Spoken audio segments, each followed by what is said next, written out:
You guys ready? Good. All right, man. Great to see everybody. It's obviously we've had a good run. I think the last couple of weeks, and in recruiting is very exciting, and not only for the 22 class, but for future class 23. I think there's a lot going into that. I think first of all, I would like to commend our recruiting department. Pete Nocta, Aaron, Caroline, Carter. They've done a tremendous job setting up, really for setting us up for success in recruiting. And, not only, getting kids on campus and showing them a great time, but also identifying the players that we need to identify to go out and try to get. And they've done a tremendous job, and I, appreciate, Josh and Michael Dudas and their team, our administrative team, for giving us the resources in that regard. And I think we're going to continue to enhance our recruiting room. We'll look for that here in the near future. Hopefully, we'll add at least one more spot in that position.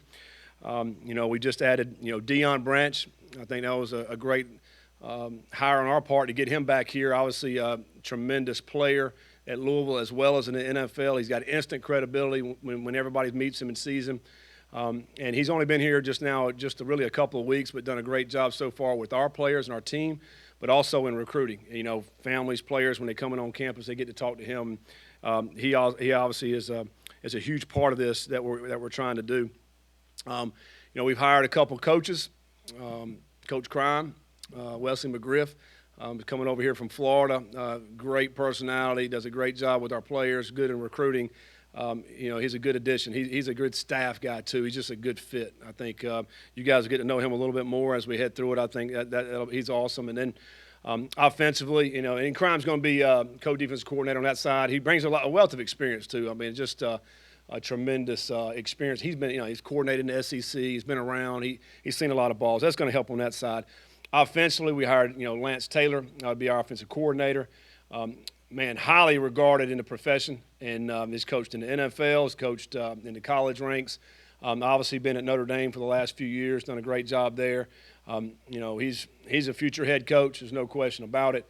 You want to try to surround yourself with those kind of people on our staff to be around our players. Again, he just got here. Really both of those guys got here and we went straight on the road. I really wasn't able to spend much time with them until this week. But Lance has done a tremendous job, and really excited about what he's going to bring to the table. Very organized, very detail-oriented, and brings a lot of juice and energy. And it's going to be great to get him. We are still now we're going to hire another coach offensively. We're in the process of that, doing some interviews, and we'll get the right one for that job as well. But real excited about where we're at with that. And then, one of the biggest hires in the offseason, Ben Souders, their strength coach, and I think he's done a tremendous job so far since he's been here for the 2 weeks. Again, we've been going as coaches, but great feedback from our players, and what he's been able to accomplish in that weight room so far. Yesterday, we had a chance to get with our team out on the field, watch them work a little bit, and I love where that's headed in that room, and he's going to be a real good asset for us as well. And you think about all those changes, and really hopefully all of them are going to enhance our program. They're all going to make us better. And I, again, appreciate our administration for, allowing us to go out and find the best coaches. And I think that's what it takes, go out and find the best coaches. And so we have to be able to do that. Getting on to our signees, our 4 signees today were all DBs. I think that's been a big need for us in the defensive back room. We have to be able to get some players in here that can play. 2 of them are transfers, one from Southern Cal, one from Duke. And then the 2 signees from high school. I think both of those players can come in and hopefully have an impact on our team right off the bat. 2 safeties and 2 corners. So, I think they're all interchangeable anyway in the back end, the way we maneuver those guys. So that'll certainly help us. And we're still recruiting. We're still not done yet. I think February is a dead period. So you're not going to have anybody on campus in February. We'll open that back up in March. March will be huge for us as we start spring practice, getting guys on campus again. And we're already ready. We already, a bunch of guys already signed up to come see us in March. And so we're not done yet in the 23 class. I think, we've already – last night I got another great phone call. And, you guys don't know about that one yet, but that'll be coming down the pipe here soon. It's a lot of momentum right now, the most we've ever had. I've told all these recruits this will be the best class that Louisville football has ever signed, the 2023 class, and we're headed that way. We're gonna make it so, and so much of that is because of the social media piece. I mean, you get a couple big time players on there that really believe in our program. That momentum rolls, man. It's not like before the kids couldn't interact. Now it doesn't matter where you're at in the country, you can interact with anybody. They set up things with themselves, and then all of a sudden, next thing you know, they're all showing up, at the same time. That camaraderie that they're getting is tremendous, and when we love that. So we're getting ready to start spring practice February 28th. We're going to have our spring game April 3rd. A lot of people out there has been, asking, can we have a spring game? Well, we're having one this year, and it'll be televised as well. ACC Network will put that on, so that'll be fun. Again, in spring games, sometimes, you're not even playing some of your better players. I think that's one thing I think fans have to realize, in spring games, sometimes you're working on a kid who just got here or a young player, trying to get them better. So it may not be indicative of what kind of team we'll have, but it'll be an opportunity for everybody to come out and watch and see and have a good time, and hopefully in April the weather will be a lot better than the snow that we may end up getting here in a couple of days. So with that, I'll just open up some questions, and we'll move forward with it. Scott, and obviously you're never finished recruiting in a class, but as of right now, the 2022 class, you're full right now? Well, I don't ever want to say we're full. I mean, with the 22 class, we're going to keep recruiting. If there's an opportunity that arises, that we'll see what happens. I think we're certainly still recruiting in the transfer market. I don't think that's ever over. With the way the rules are set up now, I think it needs to be changed. But the way they're set up now, it never ends. I wish in the future that we can create a block, a time to where that happens. But right now, we're going to keep rolling with it. There'll be some more changes after spring practice and after this semester across the country. Everybody saw a run on transfer portal, right in December, January. You're going to see another run in May. It's going to happen. And you have to be prepared for that. You have to allow yourself a little bit of room as far as scholarships go, which we have, in order for that to happen if it needs to be. But we'll see where that ends up. Scott, sorry, you mentioned the momentum you guys have recruiting-wise. How big was last weekend just to have a lot of kids on campus again? And then why do you think that momentum is so different now than what it may have been this time last year? Yeah. Well, I mean, you're coming off of COVID last year, and where everybody was locked down. Our kids that the high school classes in there, those last couple of classes really got the raw end of the deal, not being able to visit campuses and stuff. And so now I think everybody's so eager to come visit campus, to come see what you got. And, we've been anticipating and setting this up for quite some time now. I think a huge reason is the recruiting department. We were so far ahead last fall as we're going through game planning. Every week we're watching players. We're talking to players all through the fall, all over the country, and trying to set things up for December, January to be able to come visit here. And I think it just kind of culminated. And that weekend we had a lot of the top players in the country that were here. And, and I think NIL opportunity is another reason for that. I think that's a big difference that we didn't have last year. And, I think because of that, in this city, this program, there's a great opportunity for it. And we anticipated that whenever the rules were starting to come out with that. We didn't know for sure how it was going to impact our team, but it's impacted our team greatly, not only for the future but for our current players. And the word gets out quick on that, and I think these young players see it and they hear it and they want to be a part of it. And I think that's really helped us tremendously. And kind of follow up to that, what was kind of the message you got from recruits about last weekend? And obviously you had a lot of commits, but just kind of what were those? I mean, I think just, our staff did a tremendous job of making them feel special, and that's what we want to do. It's all about relationships. We got a great staff, a great bunch of people, making them feel comfortable. When we had our weekend, it was really there's no football agenda. It was basically let's hang out, let's get to know each other, families, recruits, coaching staff, and then let's go take them to the Yum Center. Let them feel the excitement that Louisville fans can provide, and they did that. It was tremendous both Saturdays, and and I think they got a sense of that, a feel for that. I think I read something and one of them said it made us feel like rock stars, and they felt great about it. And I think, but I think that we're For them to get them on campus is huge. To get around our fans, to get around our staff, all that together, just ended up being that way. And then we just caught fire. We just got some momentum, and then, next thing you know, there's guys want to play with each other, and that's where we're at. Scott, when it comes to coaching staff, obviously, you guys lost Gunner, last week. Do you have a pretty good beat on who you want to bring in, or is that still very much a work in progress? No, we certainly got some great candidates for that. I think we do have some flexibility in the fact that Lance can coach tight ends and/or wide receivers. So, I think our plan right now is we're going to go out, we're going to interview several candidates, and then we're going to see the best fit for that. We'll interview receivers coaches and tight end coaches, and I think just what is going to be the best fit. So much of it is you want great coaches, but you want to have a good fit too culturally within your staff. I mean, we got to sit in that room every day for hours upon hours, and you want to be sitting in there with like-minded individuals that are on the same page, that's pulling in the same direction. And I think that's what we're looking for. And you obviously you mentioned McGriff coming in as co-defensive coordinator. Does Brian still make the game day calls, or does that change a little bit? How does that work with that? Well, I think at the end of the day that they're all going to work together. McGriff's going to bring a wealth of experience, and that's the reason why we hired him. He's a guy that's been around. He's coached at the highest level. He's been in the NFL. He's coached at the SEC. He's coordinated. He's made the calls. He's made tough decisions.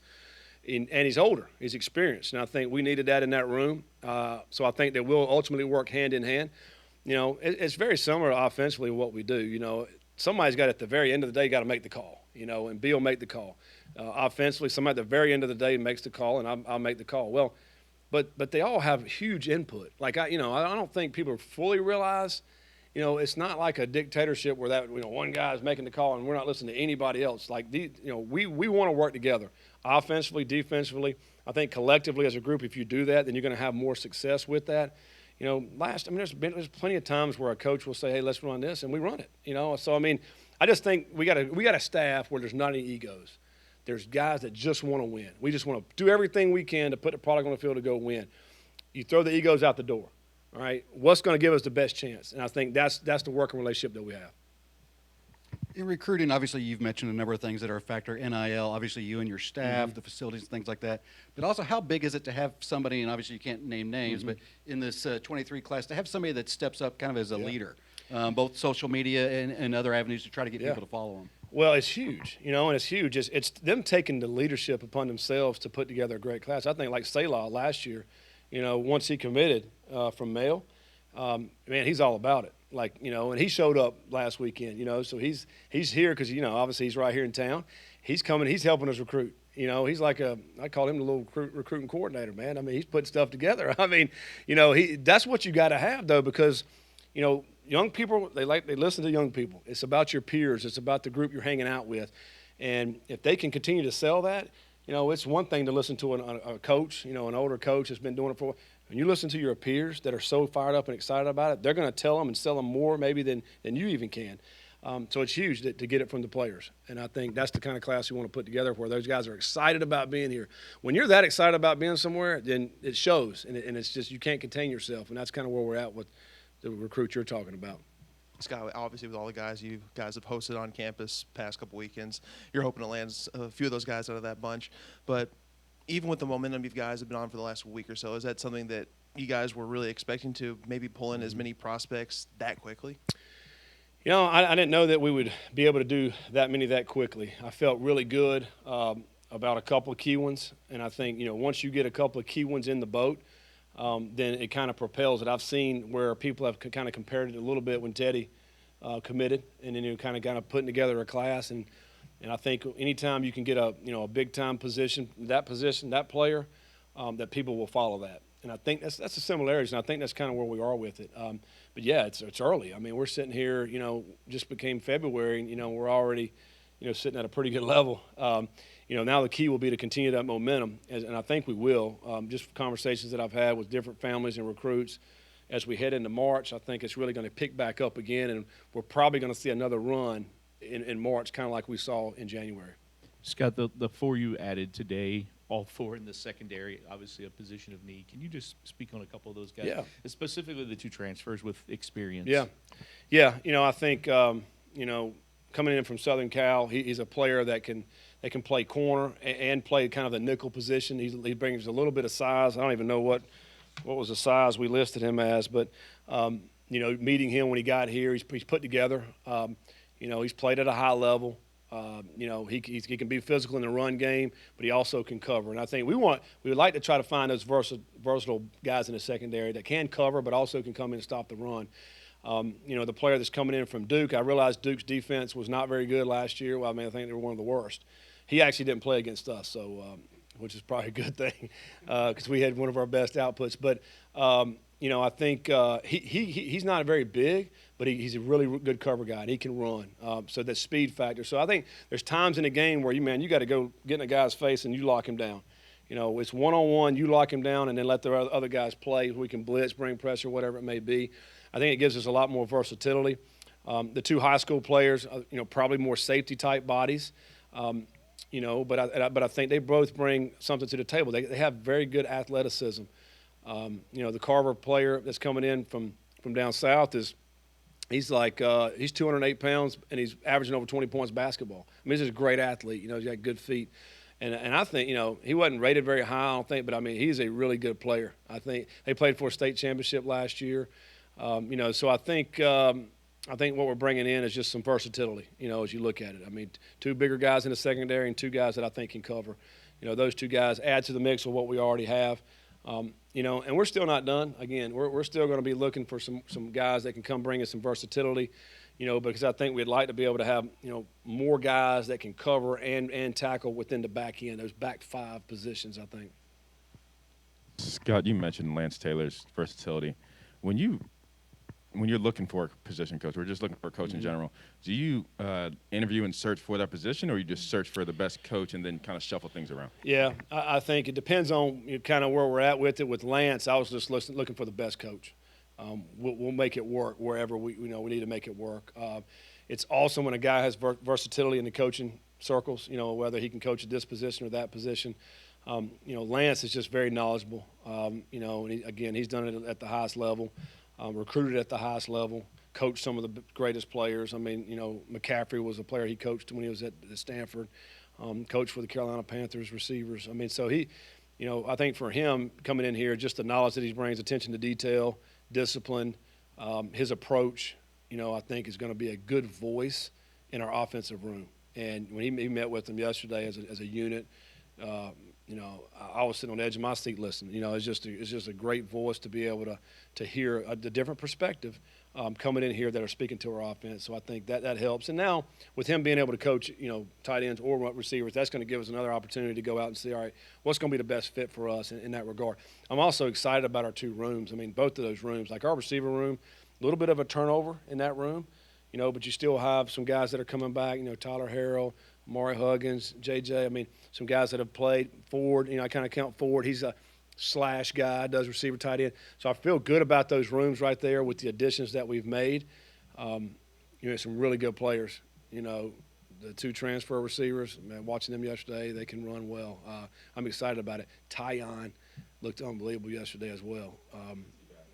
Yeah, he's back. And so he looked really good. So, those guys are turning some heads. It'll make the rooms better, the competition, quite frankly.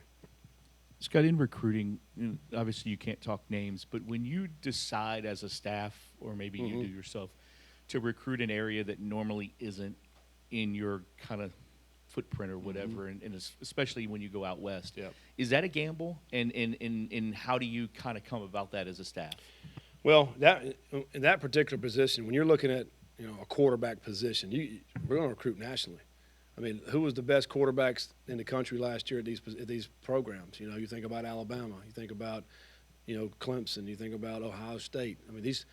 They're coming from California, So let's recruit the best. Let's go out and find the best players we can possibly find. So Coach Thomas has done a great job just looking over the country. All right, who's the best quarterbacks? Who's the top ones? Let's start calling them, talking to them, find out who may have interest in us, and then you start narrowing the list down, and then you end up getting what you get. And so it just happens. That may be where we're at. I think again, we're in a society now where it used to be regionally, now it's global. Everything's global, and we're all so much more connected and closer together.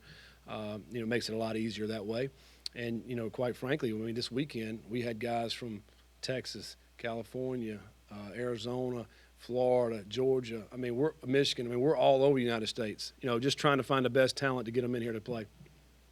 You've touched on the secondary a little bit. Obviously, the 4 guys you mentioned today that are all in the secondary had some turnover there. The depth was a concern. How do you feel where you are now going in after the signees with your depth in the secondary? Well, we feel a lot better with the depth. I think time will tell once we get out there and we start, certainly looking at spring practice. Let's see where we're at. These guys right here are not going to be here till the summer.